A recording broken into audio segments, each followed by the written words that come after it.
Maoist విశ్లేషకులు, పద్మశాలి నేతన్న బిడ్డ, ఇవాళ సుదీర్ఘకాలం పాటు ఉద్యమంలో పనిచేసినటువంటి ఒక ధీరగుణం కలిగినటువంటి అన్న సుదర్శన్ అన్న మన పైలం టీవీ స్టూడియోకు రావడం జరిగింది. అన్న నమస్తే. అన్న సుదర్శన్ నమస్తే. వెంకటేష్ నమస్తే. అన్న ఈరోజు బీసీ ఉద్యమంపై ఒక పెద్ద ఎత్తున చర్చ జరుగుతుంది.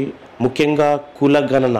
రాహుల్ గాంధీ ఏదైతే కామారెడ్డి బీసీ డిక్లరేషన్లో ఒక భాష చేసిపోవడం జరిగింది, అతని ప్రతినిధులు కర్ణాటక ముఖ్యమంత్రి ఆధ్వర్యంలో ఆ భాష చేశారు, ఆ మాట ఇచ్చారు. ఖచ్చితంగా ఇక్కడ బీసీలకు కులగణన ఖచ్చితంగా చేస్తాం మేము అధికారంలోకి రాగానే. తర్వాత కులగణన జరిగిన వెంటనే 46% రిజర్వేషన్ని కాంగ్రెస్ పార్టీ ఒక హామీగా ఇచ్చింది.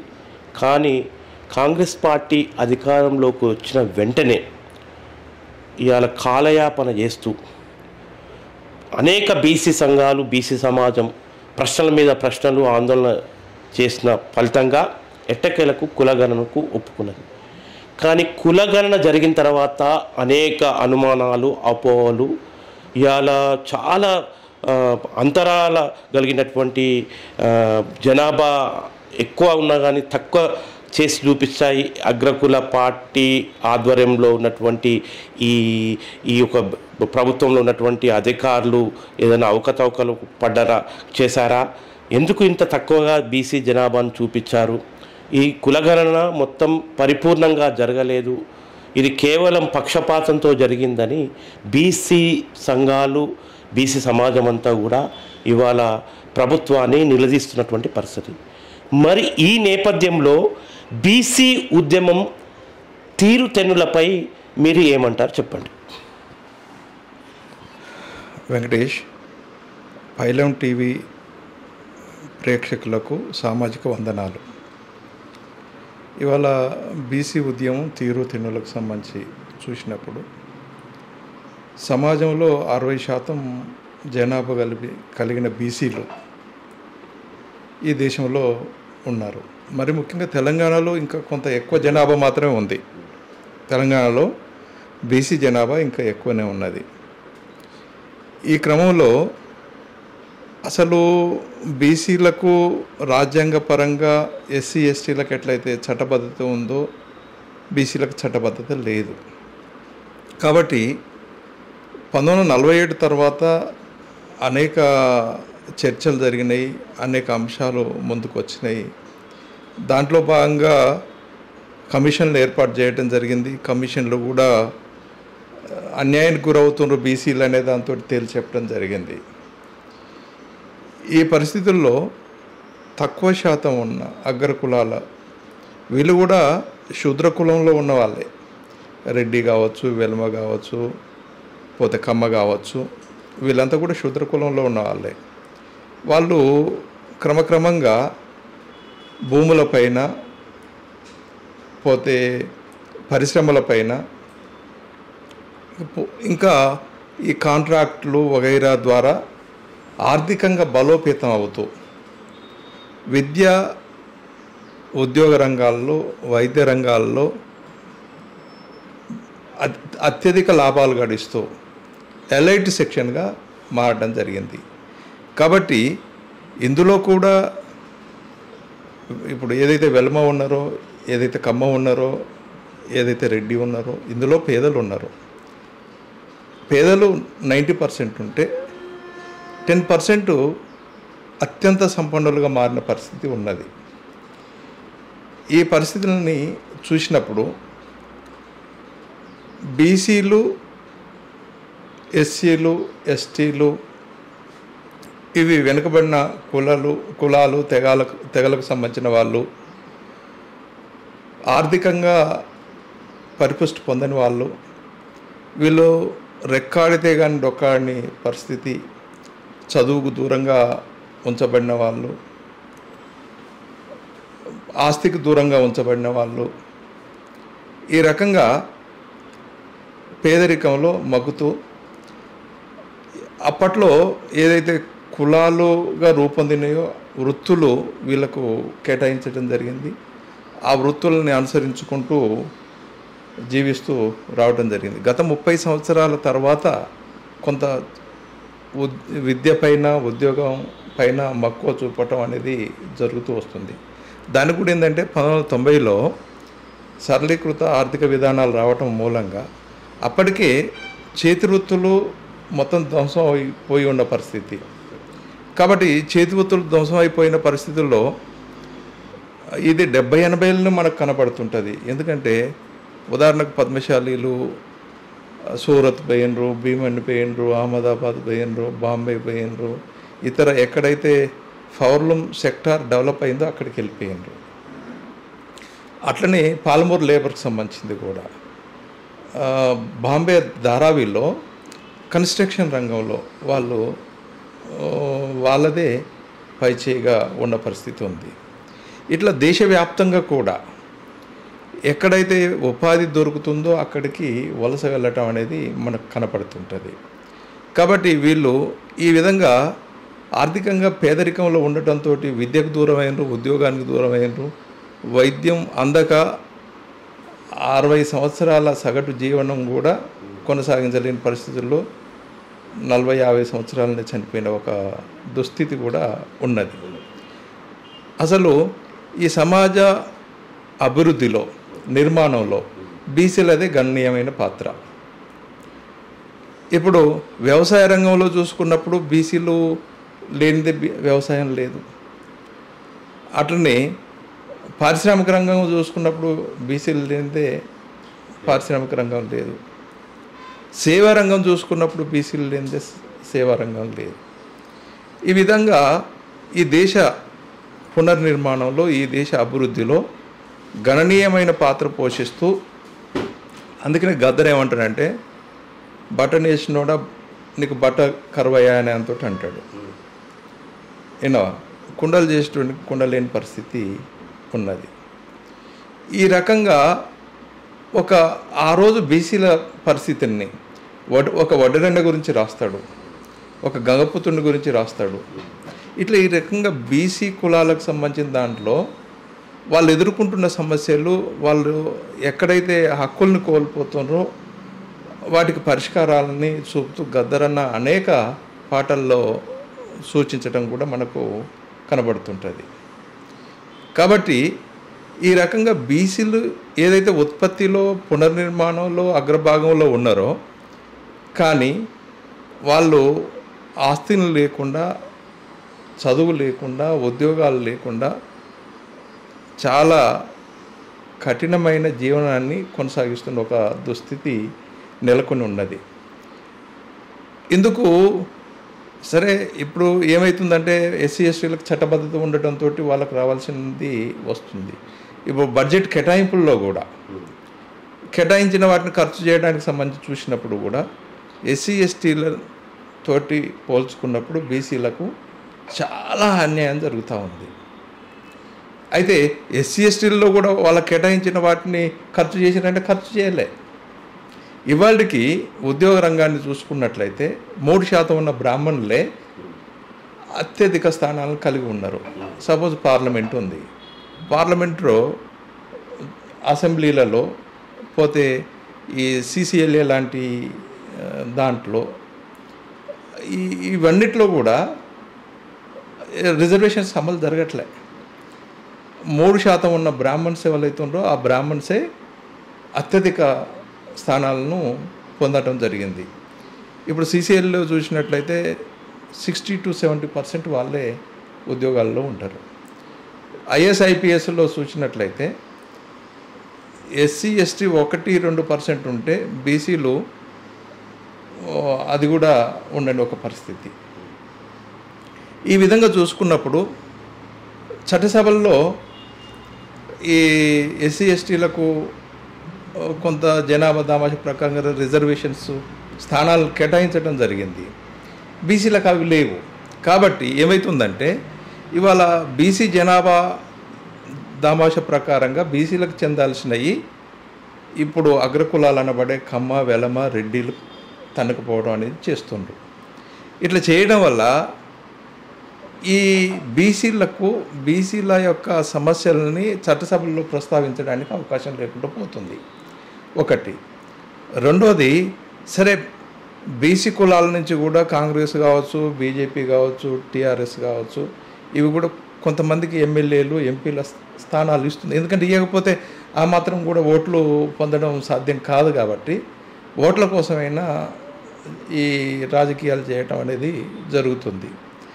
అయితే నిజానికి ఎవరైతే బీసీలు ఆయా పార్టీల నుండి ఎమ్మెల్యేలుగా, ఎంపీలుగా పోటీ చేసినారో వాళ్ళు కూడా బీసీల గురించి పట్టించుకుంది లేదు.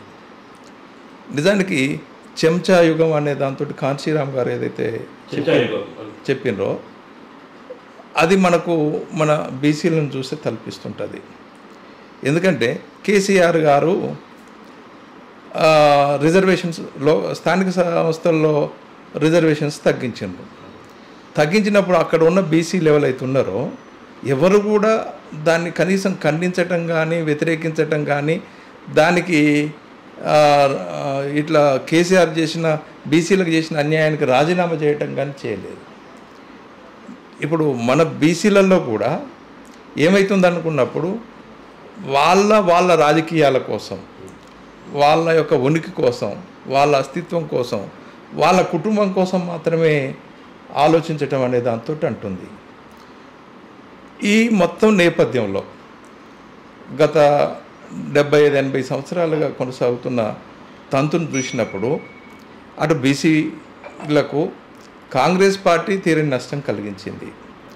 అదే పరిస్థితుల్లో బీజేపీ పార్టీ బీసీ వ్యతిరేక ఉద్యమం చేపట్టింది. అదే కమండల ఉద్యమం, రిజర్వేషన్స్కి బీసీ వ్యతిరేక ఉద్యమం, అద్వానీ రథయాత్ర, అటల్ బిహారీ వాజ్పేయి నేతృత్వంలో అప్పుడు అద్వానీ రథయాత్ర ద్వారా మండల్ కమిషన్ వ్యతిరేకంగా మండలకు వ్యతిరేకంగా కమండల్ అనే దాంతో బీసీ వ్యతిరేక ఉద్యమాన్ని తీసుకురావడం జరిగింది. ఆ తర్వాత ఏదైతే టీఆర్ఎస్ అని చెప్పబడుతున్న బీఆర్ఎస్ ఉన్నదో, బీఆర్ఎస్ కూడా ఇది కాంగ్రెస్ను, బీజేపీ పార్టీని అనుసరించింది బీసీల అంశం వచ్చే వరకు. కాబట్టి ఈ పార్టీలన్నీ కూడా బీసీ వ్యతిరేక పార్టీలు. ఈ పార్టీలు రాజ్యాంగ వ్యతిరేకంగా, రాజ్యాంగాన్ని అనుసరించి పరిపాలన చేయకుండా పరిపాలన కొనసాగించినాయి. అది కాంగ్రెస్ కావచ్చు, ఇవాళ ఉన్న బీజేపీ కావచ్చు, టీఆర్ఎస్ కావచ్చు, లేదా వైఎస్ఆర్సీపీ, తెలుగుదేశం, ఈ పార్టీలు కూడా కావచ్చు. అయితే ఆయా సమయాలలో వివిధ ఉద్యమాలు రావడం వల్ల వివిధ ఉద్యమాలని నీరుకార్చడం కోసం పార్టీలు కొన్ని సందర్భాల్లో కొంతమంది బీసీలకు ఇవ్వచ్చు. కానీ బీసీలకు ఇచ్చిన ఆ బీసీలు మంత్రులుగా ఉన్నా కూడా వాళ్ళు బీసీల గురించి ఒక్కనాడు ఒక మాట మాట్లాడినా పాపాన పోలేదు. కాబట్టి కేవలం వాళ్ళు చెప్పుకోవడానికి బీసీలే. ఇక్కడ ఇంకొక మాట కూడా వాడాల్సి వస్తుంది. చెట్టు పేరు చెప్పుకొని కాయలు అమ్ముకుంటున్న బాపతగాళ్ళు బీసీ మంత్రులు. కాబట్టి బీసీ సోయి కానీ, బీసీలకు సంబంధించిన జరుగుతున్న అన్యాయం విషయంలో ప్రశ్నించడం కానీ, ఆ పార్టీలను నిలదీయటం కానీ, లేదా చట్టసభల్లో ప్రశ్నించడం కానీ, ఇవన్నీ చేయకుండా నిమ్మకు నీరెత్తినట్టు ఉన్న దుస్థితి మనకు కనపడుతుంది. కాబట్టి ఎటు చూసినా బీసీలకు అన్యాయమే. ఇంకా పోతే కమ్యూనిస్ట్ పార్టీలు వర్గ పోరాటం అంటూ, నక్సలైట్ పార్టీలు వర్గ పోరాటం అంటూ, మొన్నటి వరకు మాదిగలు ఏబిసిడి వర్గీకరణ గురించి ముందుకు తీసుకొచ్చేంత వరకు కూడా సోయలేదు ఎవరికి, కమ్యూనిస్ట్ పార్టీలకు కానీ, నక్సలైట్ పార్టీలకు కానీ సోయి లేదు. పోతే కమ్యూనిస్టు ఉద్యమం నుంచి అంబేద్కర్ల మార్గంలో కొంత రియాలిటీగా మారోజు వీరన్న కృషి చేసి కొంత కృష్ణమాధ్య వెనుక ఉండి కొంత ఇది చేసినటువంటి చరిత్ర. అంటే అయితే ఒకటి వెంకటేష్, సాంప్రదాయ కమ్యూనిస్ట్ ఉద్యమంలో మారోజు వీరన్న పాత్ర చాలా గొప్పది. అది అసలు బ్రాహ్మణిజంతో తెగదెంపులు చేసుకొని మనం ముఖ్యంగా కమ్యూనిస్టులు బ్రాహ్మణిజంతో తేలింపులు చేసుకోవాలని ఒక అంతర్గత పోరాటం జరిగింది. అప్పుడు డఫోడం పెట్టడం ద్వారా ఒక పెద్ద చర్చ కూడా జరిగింది. అయితే ఒక విషయాన్ని ఇక్కడ గుర్తుంచుకోవాలి వెంకట్, 1985లో కేజీ సత్యమూర్తి గారు పీపుల్స్ వార్ ఉద్యమంలో కూడా కులం అనే అంశాన్ని తీసుకురావడం జరిగింది. ఇది పునాది అంశమా ఉపరితల అంశమా అనే దాంతో అనుకున్నప్పుడు పునాది ఉపరితల అంశాలు కాబట్టి కుల నిర్మూలనకు సంబంధించిన కార్యాచరణ కూడా ఉండాలి. అది అంబేద్కర్ కూడా కుల నిర్మూలనకు సంబంధించిన కార్యాచరణ తీసుకున్నాడు. కాబట్టి మనం వర్గ పోరాటంతో పాటు కుల నిర్మూలన పోరాటం కూడా ఉండాలనే దాంతో ముందుకు తెచ్చింది కేజీ సత్యమూర్తి గారు. సైద్ధాంతికంగా ముందుకు తెచ్చింది. దాన్ని సైద్ధాంతికంగా పోరాడకుండా ఉండటం వల్ల ఇవాళ ఎలాంటి ఫలితాలను పొందింది అనేది మనకు కనబడుతూనే ఉంది. కాబట్టి ఆ తర్వాత కుల నిర్మూలన పోరాటం అని అదని ఇట్లా ఈ రకంగా అంశాలు వచ్చినప్పటికీ ఏమంటుందంటే ఇప్పటికీ కూడా ఇప్పుడు ఆ సందర్భంలోనే మారోజు వీరన్న కులాల అంశాన్ని ముందుకు తీసుకొచ్చినప్పుడు గొల్లకుర్మ డోల్ దెబ్బ విషయం కూడా ముందుకు వచ్చింది. బెల్లి లలిత, బెల్లి కృష్ణ వీళ్ళు మా దగ్గరికి వచ్చింది. ఇది ఈ ఉద్యమంకు ప్రజలు బాగా మమేకం అవుతున్నారు ఉద్యమంలో. కాబట్టి మనం కూడా చేపడితే బాగుంటుంది. మనం ప్రజలు ఎట్లయితే ఉద్యమాల్లోకి వస్తుందో అట్లా వాళ్ళని మన దాంట్లో లీనం చేసుకోవాలనే దాంతో కూడా వాళ్ళు ఒక ప్రపోజల్ కూడా తీసుకురావడం జరిగింది. అప్పుడు ఆ టైంలో భువనగిరి కేంద్రంగా మలిదశ తెలంగాణ ఉద్యమానికి పునాదులు పడుతున్న సందర్భంలో ఈ టఫోడం కార్యక్రమాల్లో బెల్లెలత కుటుంబము, బెల్లెలత చెల్లెభర్త అయినటువంటి ముఖ కర్ణాకర్ అతను కూడా ఒక క్రియాశీలకమైనటువంటి పాత్ర మారోజు వీరంతో కొనసాగిస్తున్న దశలో వారి యొక్క ఇల్లు కేంద్రంగా కొంత ఉపయోగపడ్డది. అంటే ఇటువైపు రావాలని చెప్పి వీళ్ళు ప్రతిపాదన మీకు అలాంటి పీపుల్స్ వారి దగ్గర పెట్టడం జరిగింది. అవును. అయితే ఆ కుటుంబం పీపుల్స్ వారితో కూడా సన్నిహితంగా ఉంది. కరుణాకరు జిల్లా కమిటీ సభ్యుడు ఆ రోజు జనశక్తికి సంబంధించింది. మే 17 కామ్రేడ్స్ అని సిపిఎస్ఐ మారోజు వీరన్న ఆధ్వర్యంలో జనశక్తితోని విడిపోయేటప్పుడు మే 17 కామ్రేడ్స్ అని అప్పుడు ఒక కార్యక్రమం జరుగుతుంది. దాని సందర్భంలో డఫోడం అని పెట్టడం జరిగింది. ఆ టైంలో వీళ్ళ ఇల్లు ఒక కేంద్రంగా మారిందని వింటాం మనం. ఓకే. అయితే సరే, ఏదేమైనప్పటికీ కమ్యూనిస్ట్ పార్టీలు ఇవాళకి కూడా బీసీల సమస్యల్ని అడ్రస్ చేయడంలో ఫెయిల్ అయినాయి. అంటే మారుతున్న పరిస్థితులకు అనుగుణంగా ప్రజలు ఎదుర్కొంటున్న సమస్యలు ఏవైతున్నాయో ఇప్పుడు ఇది నిజానికి బీసీలకు చెందాల్సిన హక్కులు చెందట్లేదు. బీసీలు తీవ్రమైన అన్యాయానికి గురవుతున్న పరిస్థితి ఉంది.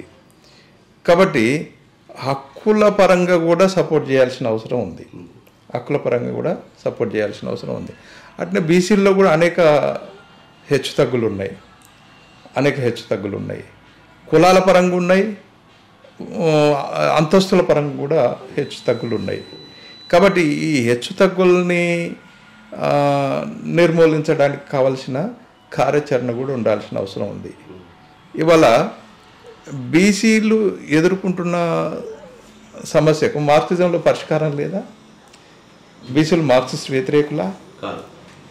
బీసీలు అణగారిన కులాలకు సంబంధించిన వాళ్ళే కదా. ఇందులో మరి మోస్ట్ బ్యాక్వర్డ్ క్లాస్ అంటే ఈ ఇంకా వెనుకబడిన కులాలు, బీసీల్లో వెనుకబడిన కులాలకు సంబంధించిన దాంట్లో కూడా సంచార జాతులు ఇవన్నీ ఉన్నాయి కదా. వీళ్ళకి ఇవాళ కనీస హక్కులు కూడా నోచుకొని ఒక దుస్థితి ఉంది. చదువు లేదు, ఉద్యోగం లేదు, ఇల్లు లేదు, ఓటు లేదు, హక్కు లేదు. ఇలా అనేక హక్కుల్ని కోల్పోయి హక్కులకు దూరంగా ఉంటున్న పరిస్థితి ఉంది.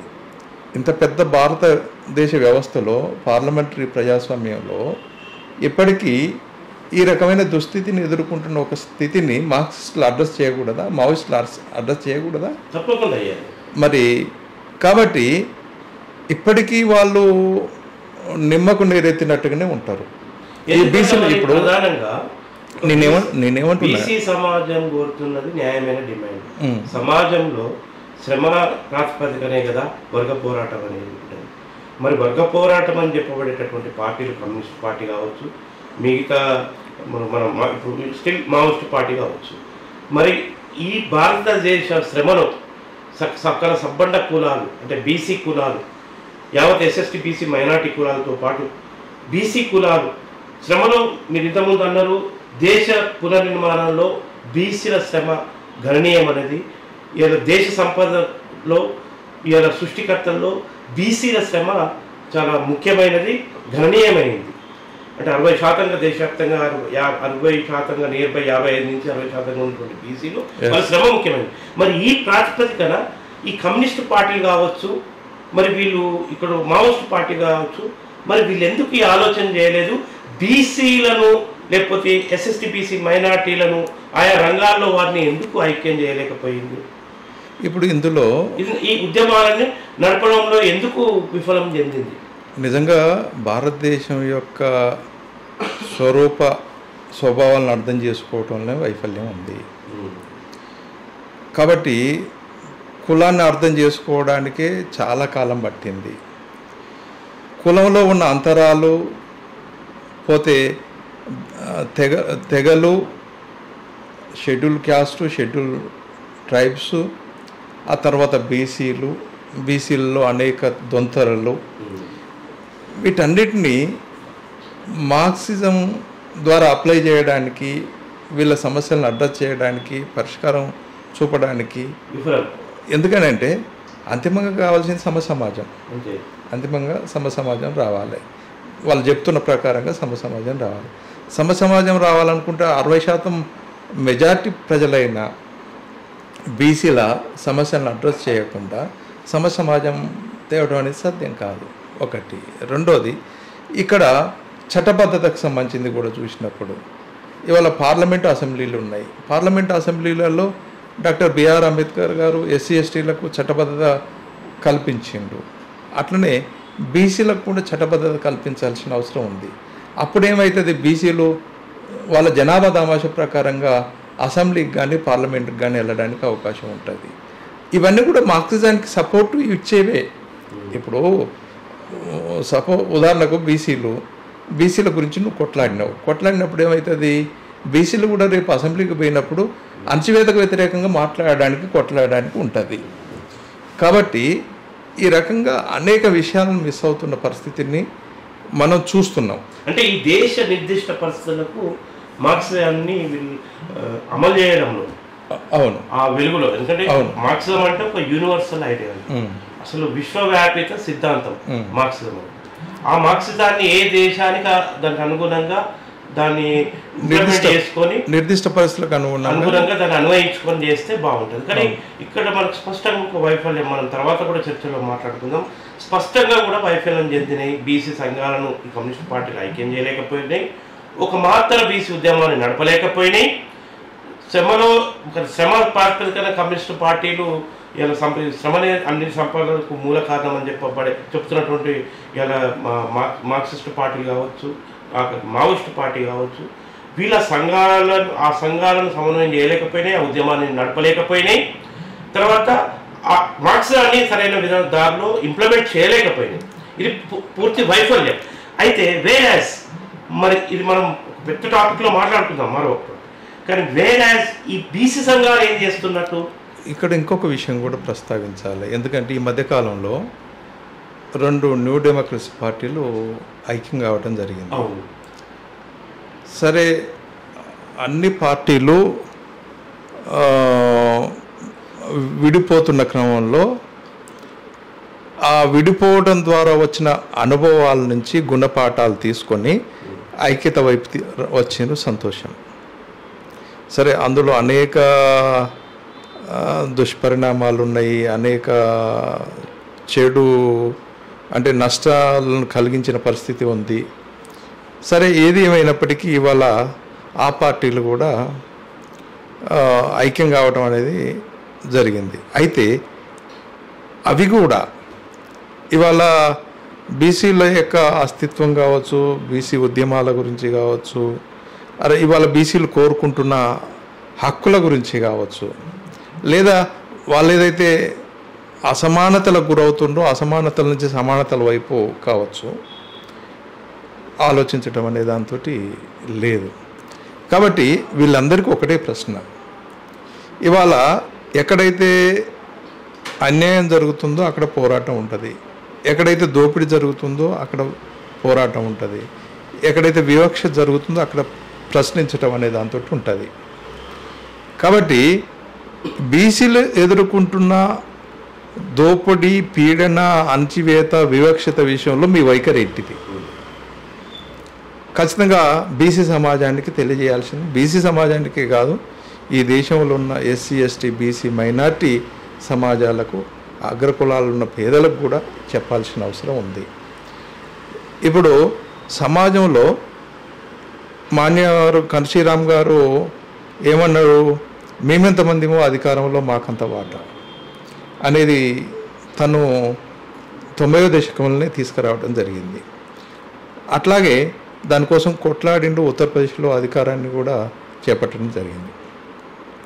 కాబట్టి ఇక్కడ మనం చట్టబద్ధంగా ఇవాళ ప్రజలు ఏదైతే హక్కులను పొందాల్సింది ఉందో ఆ హక్కులను పొందిన దాంట్లో మెజారిటీ ప్రజలైన బీసీలు ఎదుర్కొంటున్న సమస్యలు ఏవైతున్నాయో ఆ సమస్యల పట్ల మీ వైఖరి ఏంటి అనేది సమాజానికి తెలియజేయాల్సిన అవసరం ఉంది. ఇవాళ బీసీలు ఉద్యమాలు చేస్తున్నారు. బీసీ ఉద్యమాలను మీరు అంటరాని వాటిగా చూస్తుండ్రా, లేదా బీసీలు మనుషులు వాళ్ళు ఉద్యమాలు చేస్తుండ్రు, వాళ్ళకి సమస్యలు ఉన్నాయి, ఆ సమస్యలకు మేము కూడా మద్దతు ఇస్తున్నాం, సంఘీభావం తెలుపుతున్నాం, లేదా మేము ముందుండి పోరాడతాం అనే అంతటి అంటుండ్రా? ఇది ఇవాళ ముఖ్యంగా సమాజానికి తెలియజేయాల్సిన అవసరం ఉంది. ఇకపోతే మీరు అన్నారు బీసీ సంఘాలకు సంబంధించింది. బీసీ సంఘాలకు సంబంధించింది కూడా చాలా పరిమితులు ఉన్నాయి. ఎందుకంటున్నా అంటే ఇవాళ గత ఎన్నికల ముందు, అసెంబ్లీ ఎన్నికల ముందు కాంగ్రెస్ పార్టీ కామారెడ్డి డిక్లరేషన్ సంబంధించింది 42% రిజర్వేషన్ ఇస్తానంటున్నాను అని హామీ ఇచ్చిండ్రు. ఏం దానం ఇస్తున్నావా? ఏమని 42% ఇద్దాం అనుకుంటున్నావు? మేము 60% ఉంటే నువ్వు 42% ఇవ్వడానికి నువ్వెవడివి? నువ్వు 42% ఇవ్వని నిన్ను ఎవడు అడిగిండు? కేవలం ఓట్లు రాబట్టడం కోసం 42% అనే దాంతో ముందుకు తీసుకొచ్చి బీసీ ముఖ్యమంత్రిని తీసుకొచ్చి బీసీ ముఖ్యమంత్రి ద్వారా బీసీ డిక్లరేషన్ని కామారెడ్డిలో ఓపెన్ చేసి ప్రకటించి ఆ తర్వాత ఎన్నికలైన తర్వాత పట్టించుకోలేదు. దానికోసం నిరాహార దీక్షలు, దానికోసం పాదయాత్రలు, దానికోసం రకరకాల యాత్రలు చేయాల్సిన పరిస్థితి వచ్చింది. కులగణన చేపడతా అనే దాంతో అన్నావు, కుల జనగణన చేపడతా అనే దాంతో అన్నావు. నిజానికి ఏ కుల జనగణన చేపట్టి ఈడబ్ల్యూఎస్ రిజర్వేషన్స్ కేంద్రం తీసుకొచ్చింది. ఇవాళ 3 రోజులనే ఈడబ్ల్యూఎస్ రిజర్వేషన్ అమలు కోసం దానికి కావాల్సిన చట్టబద్ధత అంతా కల్పించడం అనే దాంతో జరిగింది. అంటే బీజేపీ కావచ్చు, లేదా మోడీ కావచ్చు, ఆర్ఎస్ఎస్ చాలా స్పష్టంగా ఉన్నాయి. ఈ దేశంలో మనువాదాన్ని అమలు చేయడం కోసం, ఈ రాజ్యాంగాన్ని తొలగించడం కోసం, మనువాదాన్ని తీసుకురావడం కోసం వాళ్ళు పకడ్బందీగా ఇవాళ లోపాయకారిగా అవన్నీ వ్యవహారాలు చేస్తున్నారు. ఇంతకుముందు ఓపెన్గా ప్రకటించేది, ఇప్పుడు ఓపెన్గా ప్రకటించవద్దు, లోపల చేసుకుందామని అంతటి చెప్తుండ్రు. ఓపెన్గా ప్రకటించే వరకు ఆ మేరకు వ్యతిరేకత వస్తుంది. మండలి కమిషన్కు వ్యతిరేకంగా రథయాత్రతో ఏదైతే వేషాలు వేసిర్రో అది పక్కా బట్టబయలైనటువంటి పరిస్థితి అన్నది. మరి ఇప్పుడు బీసీలను కలుపుకున్నా మేము అధికారంలోకి వచ్చినాము అని చెప్పేసి మోడీ బీసీ కులం కాకుండా గుజరాత్లో మోడీ పుట్ట కులాన్ని బీసీలో చేర్చి ఇవాళ దేశవ్యాప్తంగా మేకవర్ణ పులిలాగా బీజేపీ పార్టీ, ఆర్ఎస్ఎస్ నేతృత్వంలో బీజేపీ పార్టీ మోడీని ముందు దింపింది, బీసీ అవతారం ఎత్తించింది. ఇక లోపట చేసే కుట్ర ఆర్ఎస్ఎస్ భారీ ఎత్తున చేస్తుంది, రాజకీయ దిశానిర్దేశం బీజేపీ పార్టీకి చేస్తుంది. కాబట్టి నేనేమంటున్నంటే మన బీసీ సంఘాలకు ఒక స్పష్టత ఉండాలి. ఇన్ని కుట్రలు జరుగుతున్నప్పుడు అగ్రవర్ణ కులాల పార్టీలు ఇన్ని కుట్రలు చేస్తున్నప్పుడు బీసీల పట్ల వాస్తవంగా సోయి బీసీ సంఘాలకు ఉండాలి. నేనేమంటున్నా బీసీ సంఘాలకు ఒక స్పష్టత ఉండాలి. ఇవాళ అది సైద్ధాంతికంగా బీసీ వ్యతిరేకి బీజేపీ ఆర్ఎస్ఎస్ ఇవాళ కేంద్రంలో అధికారంలో ఉంది, రాష్ట్రంలో కూడా వివిధ రాష్ట్రాల్లో అధికారంలో ఉంది. ఎంఆర్పిఎస్కి సంబంధించిన దాంట్లో కూడా చూడరాదు, మన సుప్రీంకోర్టు ఆర్డర్ ఇచ్చిన తర్వాత ఇవాళ బీజేపీ అధికారంలో ఉన్న రాష్ట్రాల్లో అమలు చేయవచ్చు కదా, ఎందుకు అమలు చేయట్లేదు? కేవలం మందకృష్ణన్ మాత్రం ఎందుకు ముద్దాడుతుంది? మందకృష్ణన్ మాత్రమే ఎందుకు తిప్పుకుంటుంది? ఇక్కడ తెలంగాణలో ఆ అంశాన్ని ఎందుకు ముందు తీసుకొస్తుంది? సరే మంచిది, మందకృష్ణన్ తిప్పుకో, మందకృష్ణ సంకలకేసుకో, ఆయనకు పద్మశ్రీ ఇవ్వు, ఇంకేదైనా ఇవ్వు, సంతోషం. మావోడు మన బాలాజీ టెంపుల్లో అయ్యగారు కనుక దళితుల్ని భుజాల మీద వేసుకొని దేవాలయ ప్రవేశం చేపిస్తున్నా అన్న అభ్యుదయం తీరుగా మందకృష్ణ మాదిగా అక్కన చేర్చుకుంది. మంచిది. మావోడు ఒక మందకృష్ణనే కాదు, మిగతా వాళ్ళందరినీ చేయాల్సిన అందరినీ చేయాల్సిన అవసరం ఉంది. ఒకటి. రెండోది, ఇతర రాష్ట్రాల్లో నీ పార్టీ అధికారంలో ఉంది కదా, అక్కడ నువ్వు ఎందుకు అమలు చేయవు? నువ్వు అక్కడ ఎందుకు హిందుత్వాన్ని అమలు చేస్తున్నావు? హిందుత్వాన్ని అమలు చేస్తున్నావు. కాబట్టి బీసీ సోదరులకు కూడా చెప్పేది ఏంటంటే ఒక స్పష్టత ఉండాలి. హిందుత్వ వ్యతిరేక ఎజెండాతోటి బీసీలు ఐక్యం కావాల్సిన అవసరం ఉంది. బ్రాహ్మణీయ ఆధిపత్య విధానాలకు, బ్రాహ్మణీయ ఆధిపత్య భావజాలానికి వ్యతిరేకంగా బీసీలు ఐక్యం కావాల్సిన అవసరం ఉంది. ఇప్పుడు ఏమంటుంది, ఇక్కడ బీసీని ముఖ్యమంత్రి చేస్తా అనే అంతటి అంటది. బీసీ ముఖ్యమంత్రి అయితే బీసీలో కొరిగింది ఏందయ్యా అంటున్నా. బీసీ ప్రధానమంత్రి అని మీరు చెప్పుకుంటున్నారు. బీసీ ప్రధానమంత్రి అయితే, బీసీ ప్రధానమంత్రి ఉంటే మమ్మల్ని పెనం నుంచి నిప్పులు వేసిండ్రు. బీసీ ప్రధానమంత్రి అయ్యే పెనం నుంచి నిప్పులు వేసిండ్రు. రేపు బీసీ ముఖ్యమంత్రి అయితే బీసీలో కొరిగేది ఏముంది? బీసీలకు చట్టబద్ధత కావాలంటున్నాము. జనాభాలో మేమెంతమందిమో అధికారంలో మాకు అంత వాటా కావాలంటున్నాం, ఆస్తులలో మాకు అంత వాటా కావాలని అంటున్నాం, అట్లనే విద్యా ఉద్యోగ రంగాల్లో మాకు అంత వాటా కావాలని అంటున్నాం.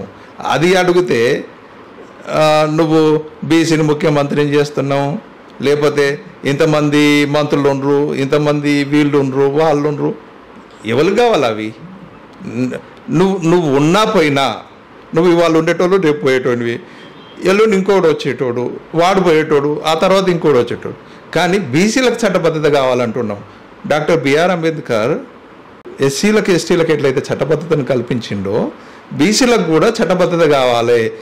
అసెంబ్లీలో చట్టాలు చేయాలి, తీర్మానాలు చేయాలి, పార్లమెంట్ దాన్ని ఆమోదించాలి, రాష్ట్రపతి ఆర్డినెన్స్ తయారు చేయాలి, బీసీకి చట్టబద్ధత కల్పించాలి, అసెంబ్లీలతో పాటు పార్లమెంట్లో అంతిమంగా దాని మీద బీసీ చేయాలి.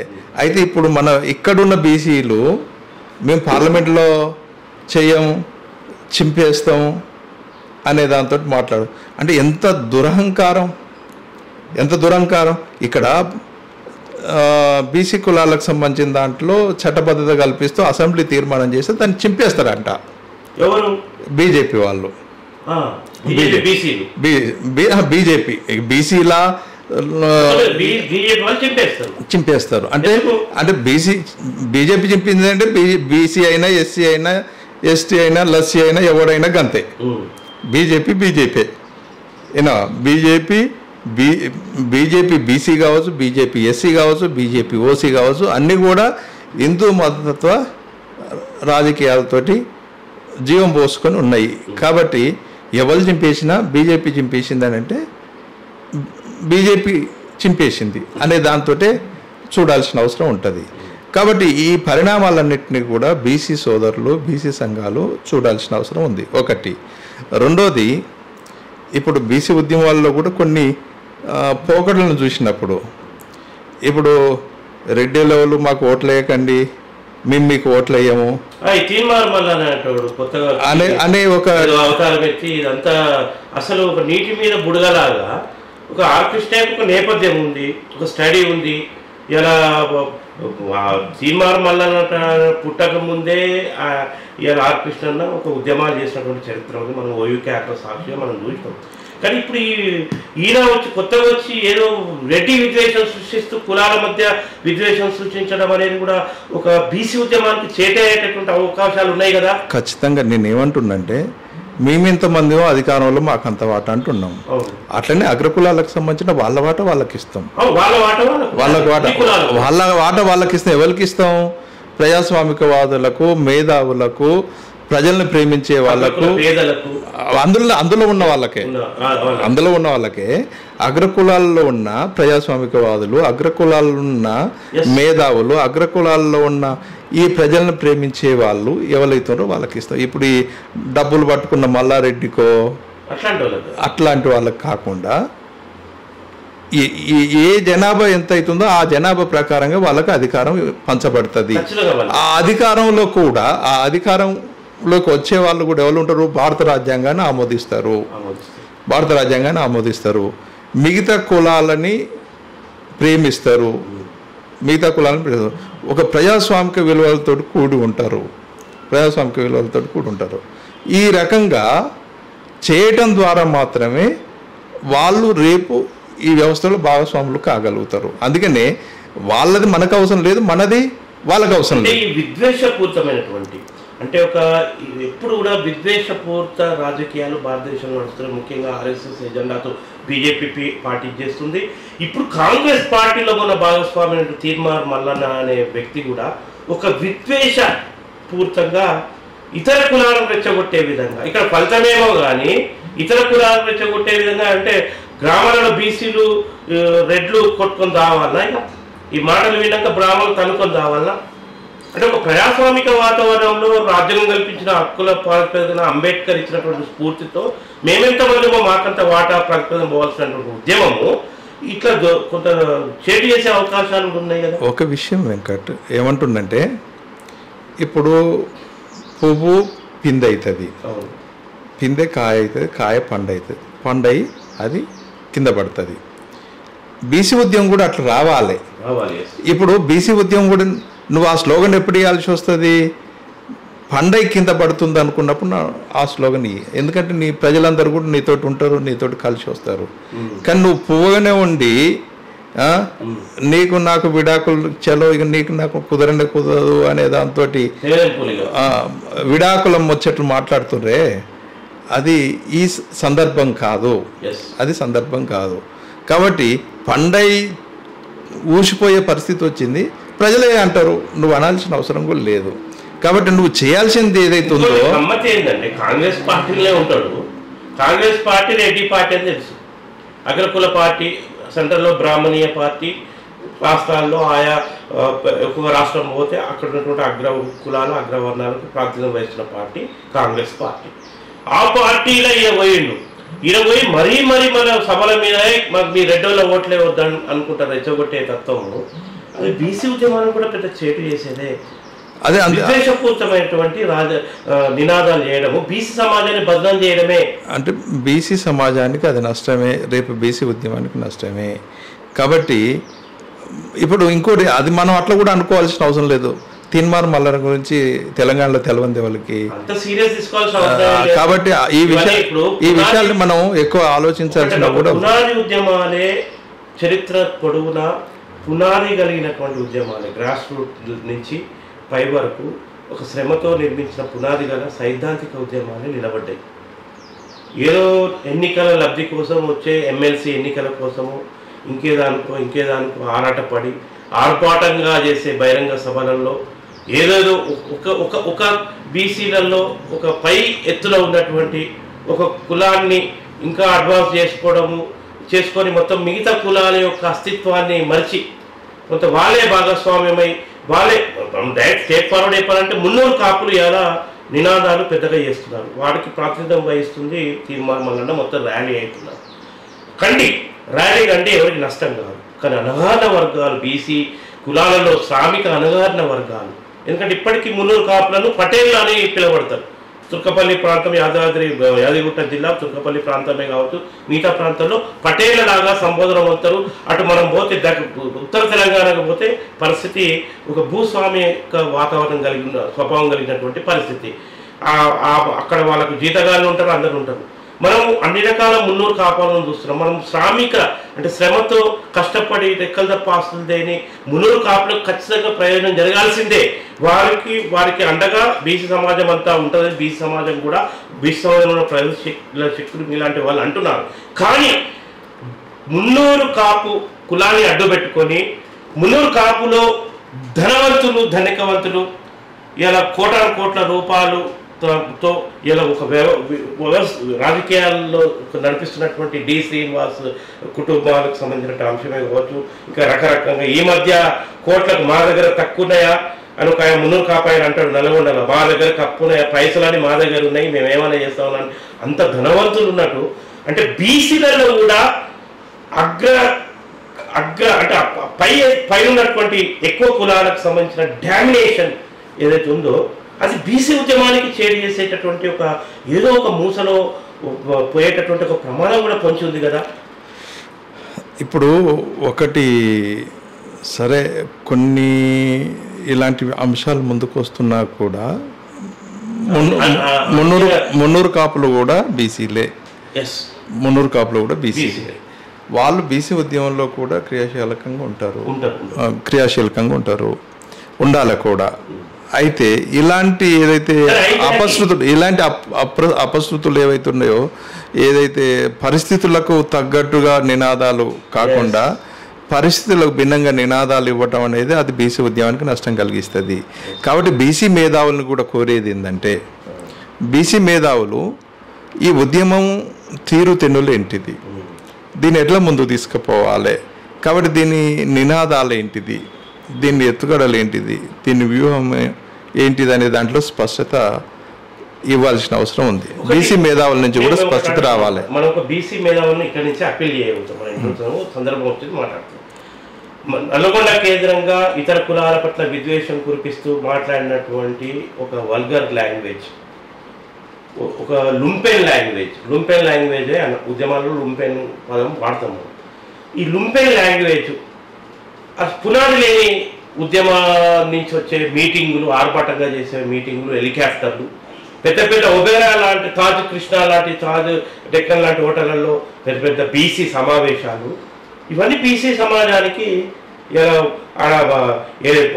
ఎటు మన పొలంలో వ్యవసాయం చేసుకునే ఒక బీసీ సమాజానికి చాలా దూరమైనటువంటి సమాజం. కుండలు చేసే కుమ్మరన్న గ్రామాల్లో మట్టికి పిసికే కుమ్మరన్నకు తాజు ఒబేరాలో జరిగే మీటింగ్కు సంబంధం చాలా అంతరాల సంబంధం కలది. అంటే మనం బీసీ మేధావులు మరి నల్గొండ కేంద్రంగా రకరకాల కేంద్రాలలో కూడా మీడియాలలో కూడా వీళ్ళు కోటీశ్వర్లు ధనవంతులు బీసీలు అని చెప్పుకుంటూ వాళ్ళే రాజభోగాలు అనుభవిస్తూ ప్రతి దాంట్లో కూడా లబ్ధి పొంది వేళ్ల మీద లెక్క పెట్టబడ్డ వాళ్ళే డి శ్రీనివాసు కాడి నుంచి వదులుకొని కాంగ్రెస్ పార్టీలో ఇప్పుడున్నటువంటి తీన్మార్ మల్లన్న అంటే కొత్త అవతారం వచ్చిన ఆయన వరకు కూడా మధ్యలో చాలా మంది ఉన్నారు. వీళ్ళందరూ కూడా ఎప్పుడు బెల్లం మీద ఈగలు ముసిరినట్టు ఎప్పుడు ప్రతి సమావేశాల్లో కానీ ఏది కానీ కొత్త బీసీ సమాజం మనకు కనిపిస్తలేదు. మేధావులను పక్కన చేసి కృషి చేసే మేధావులను పక్కన పెట్టి బీసీ సమాజం కృషి చేసే వాళ్ళని పక్కన పెట్టి వీళ్ళ డబ్బుతో ఉద్యమాన్ని మనం చూపిస్తున్నట్టు కనిపిస్తున్నది. మరి ఇట్లాంటి పెడదలతో బీసీ ఉద్యమం ఎట్లా ఐక్యం కాగలుగుతుంది? యాక్చువల్గా మేధావులు ఈ ఉద్యమాన్ని ముందుకు తీసుకుపోవడానికి నినాదాలు ఏంటిదనే దాంతో, పోతే ఎత్తుగడలు ఏంటిదనే దాంతో చాలా ఆలోచించాల్సిన అవసరం ఉంది. ఆ నినాదాల్లో అపరిపక్వత ఉన్న, ఎత్తుగడలు సరిగా లేకపోయినా బీసీ ఉద్యమం మళ్ళా నష్టపోతుంది. ఎందుకనంటే తెలంగాణ రాష్ట్ర ఏర్పాటు కోసం ఏదైతే ఉద్యమం జరిగిందో అప్పుడే సామాజిక తెలంగాణ అంశం కూడా ముందుకు వచ్చింది. కోదండరాం లాంటి వాళ్ళు కొద్దిమంది తెలంగాణ రాలేదు, సామాజిక తెలంగాణ అనే అంటుండ్రు అనే దాన్ని భౌగోళిక తెలంగాణ రానియండి, సామాజిక తెలంగాణ తర్వాత ఆలోచిద్దాం అని అనే దాంతో అక్కడ తను విషయాన్ని పక్కదోవ పట్టించడం జరిగింది. దాని తర్వాత కూడా నేను 1-2 సార్లు కలిసిన అసలు ఏంటిది. ఇప్పుడు కేసీఆర్ ఏమో దళితులను ముఖ్యమంత్రి చేస్తాడు, తర్వాత దళితులకు పరిపాలించరాదు నేనే పరిపాలిస్తానని ఆయనే ముఖ్యమంత్రి అయ్యిండు. ఆ తర్వాత ఈ ఎమ్మెల్యేలు, ఎంపీలు, మంత్రులు ఇవన్నీ చూస్తే కూడా మహిళలకు భాగస్వామ్యం లేదు, కులాల ప్రాతినిధ్యం లేదు. ఇవన్నీ ఏంటిది అనే అంతటి కూడా డిస్కస్ చేసింది. పోతే జేఏసీ పెట్టిన తర్వాత నువ్వు ఇటు టీఆర్ఎస్ అటు కాంగ్రెస్ లేకపోతే బీజేపీ అనే దాంతో అటువైపు చూస్తే కాదు. తెలంగాణ ప్రజలు కోరుకున్నది ఏంటంటే ఒక ప్రజాస్వామిక విలువలతో కూడిన ప్రజల యొక్క ఆకాంక్షలకు అనుగుణంగా తెలంగాణ ఉండాలనేది. కాబట్టి అనేక మంది తెలంగాణ రచయితల వేదిక కావచ్చు, లేకపోతే జేఏసీ కావచ్చు, వీళ్ళందరూ ఉన్నారు. వీళ్ళందరినీ సమీకరించి వీళ్ళని కూడా ఎమ్మెల్యేలుగా, ఎంపీలుగా చేయటం ఎట్లా? దానికంటూ ఒక పార్టీ ఉండాల్సిన అవసరం ఉంటుంది. పార్టీ పెట్టడానికి కూడా కోదండరాం గారు మల్లగుల్లాలు పడి వెనక ముందు అయ్యి లాస్ట్కు ఒక అననుకూల పరిస్థితుల్లో పార్టీని ముందుకు తీసుకురావడం జరిగింది. కాబట్టి ఇక్కడ బీసీ మూమెంట్ కూడా ఎందుకు ఉదాహరణగా చెప్తుందంటే, బీసీ వాదం కూడా ఒక సరైన విధానంలో ముందుకెళ్ళినప్పుడు బీసీ వాదం కూడా ఇలాంటి నష్టాలకు గురయ్యే అవకాశం ఉంటుంది. కాబట్టి మేధావులు ఈ విషయాల్లో చాలా సీరియస్గా తీసుకొని ఉద్యమంలో వస్తున్న తప్పుడు ధోరణులను అక్కడ కట్ చేస్తూ దీన్ని బలోపేతం చేసే వైపుగా వాళ్ళ సైద్ధాంతిక భూమికను పోషించాల్సిన అవసరం ఉంది. అన్న చాలా సంతోషం. బీసీ ఉద్యమం తీరుతెన్నులపై మనం ఒకే రోజు అన్ని విషయాలు మాట్లాడలేము. దశల వారీగా ఒక్కో విషయంపై మనం మాట్లాడుకుందాం. బీసీ ఉద్యమం, పెడదరులు, ఇంకా అనేక విషయాలు మాట్లాడేది. మీరు స్టూడియోకి వచ్చినందుకు సంతోషం అన్న. ధన్యవాదాలు.